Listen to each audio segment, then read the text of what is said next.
ये तुम्हारे को अंबानी का नाम अंबानी के कैसे रखा बताता हूँ, पर तुम किसी को मत बताना, कोणाला सांगू नका तुम्ही, तुम किसी को मत बताना।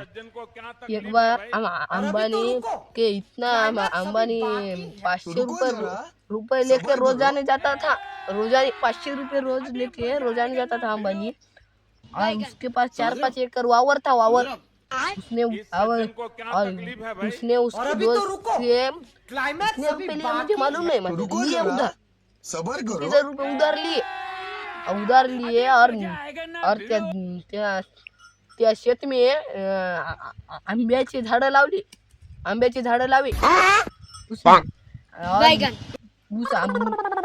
उस आंबों के झाड़ ने उसकी इतनी कमाई कर दी कि हो आज इतने एवढे पैसे हो गए उसके पास कि पैसे आ रहे, इतना बढ़ गया। इसीलिए अंबानी का नाम ये आंबे कौन है का अंबा अंबानी असं ते आंबा ते आंब्यामुळे आंबे से बन गया वो अंबानी, इसीलिए उसका नाम पड़ा अंबानी।